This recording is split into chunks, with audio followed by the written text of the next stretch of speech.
Voici maintenant une belle histoire, comme nous savons en faire à Montréal ce soir, soit dit en toute modestie. C'est l'histoire de l'atelier Art Plus, une vingtaine de handicapés physiques qui réapprennent à vivre grâce au dessin et à la peinture.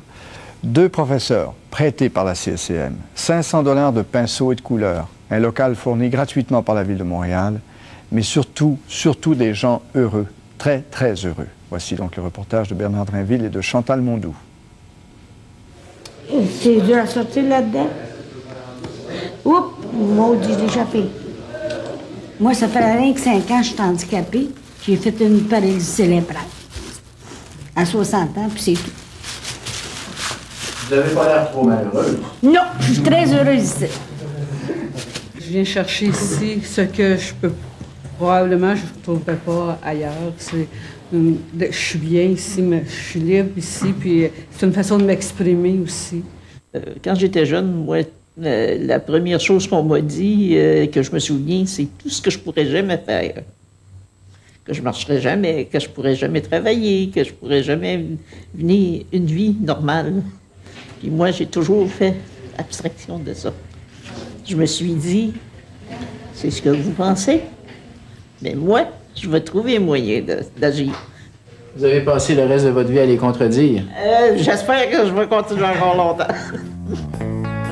Françoise, Ginette, Cécile et tous les autres terminent le décor que leur a commandé l'Alliance des professeurs de Montréal. Chaque participant a son histoire. Accident cérébrovasculaire, aphasie, incapacité physique de naissance ou encore atteinte multiple au cerveau à la suite d'un accident de voiture ou de moto. C'est ce qui est arrivé à Laurence, un jeune Français né au Québec qui a décidé il y a 1 an de revenir au Bercail. C'est impossible de vivre en chaise roulante, tu peux pas vivre à Paris, quoi. C'est très difficile, il n'y a aucun trottoir aménagé, il n'y a rien, il n'y a aucun transport, il faut avoir beaucoup d'argent et simplement pouvoir aller dans un centre spécialisé ou sinon tu restes chez toi et tu t'attends. Le 29 juillet 1992, il a eu un accident de moto. Pendant 2 semaines, le coma. Ses chances de survie, 1 sur 100. Qu'est-ce qui t'a donné la volonté de vivre? C'est ça que j'essaie de comprendre. De vivre? Ouais. Les amis, la famille, l'amour. Marilyn qui m'a parlé pendant 2 semaines pendant que j'étais en coma. C'est très important ça. Quelles séquelles t'as gardé de l'accident? Quelles séquelles? Je suis à moitié aveugle. Sinon, j'ai troubles spatio-temporel et surtout, j'ai aucune mémoire visuelle. Disons que moi, avant, j'aurais été dans le trip Kurt Cobain, quoi. Je me serais bien tiré une balle dans la tête. J'avais simplement envie de vivre vite et mourir jeune. La philosophie... La philosophie de James Dean, je sais pas si tu vois, un peu. Avant mon accident, j'aurais fait un panneau tout noir, quoi. Maintenant, depuis que j'ai eu mon accident, je fais un panneau comme ça avec plein de couleurs. En tant que traumatisé crânien, le problème c'est l'égocentrisme parce qu'on se renferme vraiment dans son crâne, quoi, si vous voulez, on se retrouve. Avant j'avais l'impression de faire partie de l'élément total, de tout voir. Et après cet accident, je me suis retrouvé scotché dans ma tête, si tu veux, complètement. Et je pense qu'à moi. Tu vois ce que je veux dire? Et le fait de revenir ici, ça me refait travailler avec des gens en équipe et tout ça. Mais d'ici quelques mois, l'équipe va perdre plus de la moitié de ses effectifs.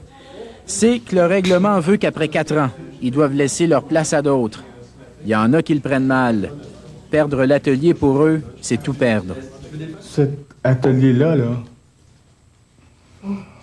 moi, ça me rend heureux. Ça, c'est la vie, ça. Pour qu'il y ait une suite à l'atelier, il faudrait davantage de financement. Or, avec toutes les compressions budgétaires qui s'en viennent, l'heure est plutôt à la consolidation des acquis d'aujourd'hui et au questionnement sur la place des personnes handicapées dans le Québec de demain.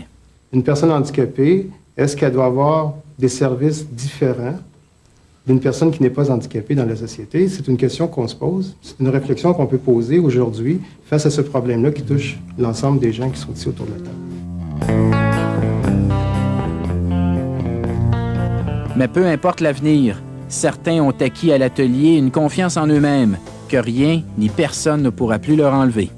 Parce que j'aimerais, moi, aller faire de l'initiation à la peinture auprès des enfants, comme soit dans les hôpitaux, parce qu'il y en a qui sont là à long terme, comme Sainte-Justine, des choses comme ça. Il y en a qui peuvent passer 1 an, qui sont là. Fait que j'aimerais aller un petit peu apporter un peu ce que j'ai reçu. Quant à Laurence, il veut apprendre le graphisme par ordinateur afin d'intégrer un jour le marché du travail. Après cette expérience, après avoir approché la mort, on se rend compte qu'on aime bien, qu'on adore la vie et qu'elle est géniale. Et puis bon, donc c'est dur au départ, en sortant d'un accident comme ça, c'est dur au départ de re-rentrer dans la vie. Mais moi là, j'estime que je suis re-rentré dans la vie grâce à l'atelier Art+. Là. Bernard Drainville, à Montréal.